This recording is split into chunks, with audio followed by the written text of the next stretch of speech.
Let's take a look at how bezel compensation is set up in the Daktronics digital media players and the DMP itself.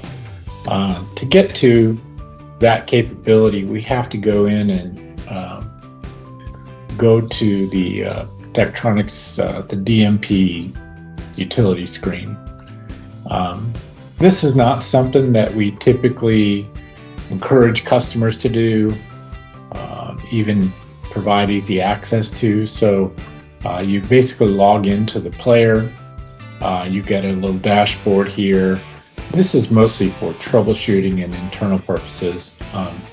If we go in and take a look at the dashboard, you can see there's a card here for outputs, and it lets us go to the output setup utility. If I go into the player and look at the outputs, I can see that this particular one-channel player already has a sign set up, and the sign has its basic configurations. If I look at the sign itself, it's set up as a 1920 by 1080 single display. This would be a landscape resolution display. If I wanted to demonstrate how bezel compensation is created in the media player, what I would do is take the display mode here and turn on bezel compensation. And you'll see the drop down here below adds this capability for being able to create a multi-screen setup with bezel compensation. So the settings look like this. I'll say that it's spanned, so basically taking a piece of content and spanning it across physical displays. I'll leave the display resolution at 1920 by 1080. That's the display resolution of the LCD that I'm setting up the player for. I'll leave rotation at 0, which means it's still in landscape mode. And I'll add another display. So the display count dialog here allows me to add the number of displays that would be hanging on my wall.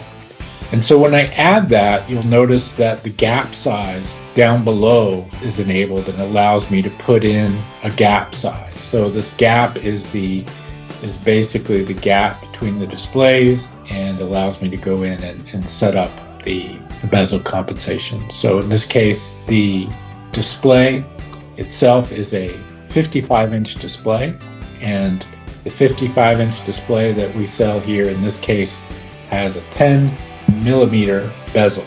So if I add those values, you can see down below it gives me a total width. That's two 1920 by 1080 displays wide, plus the number of pixels that are needed to account for this 10mm gap or bezel compensation value. So you'll see that it has gives me a little warning here that says the sign width has been exceeded, and that's because if I look up here, I have 1920 twice is 3840, and that would be the natural resolution of two LCD displays, two 1080p LCD displays side by side. Now that I've entered in this gap, I need to adjust that sign size, and there's a handy button right here that says adjust the sign size. And if we go up here and look at the overall width and height of the display in the player, the sign configuration, you'll see that it takes that 3856 pixel value and creates that as the total overall width for this output. So I basically have two 1920 by 1080 resolution 55-inch LCD displays side by side with a bezel compensation value in pixels that has been converted internally by the capability we added down here for adjusting the gap.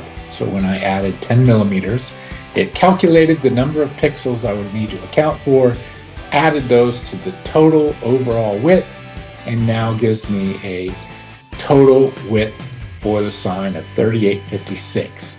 That is the value that would also be entered into Venus Control Suite as the total width of the VCS display.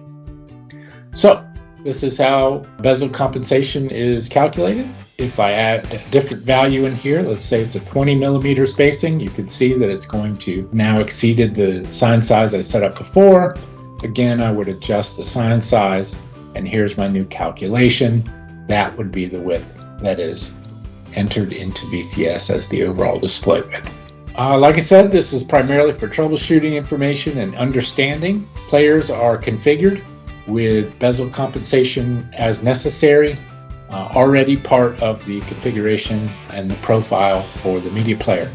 Hope this helps everyone understand how we calculate bezel compensation, and look forward to future modules. Thank you.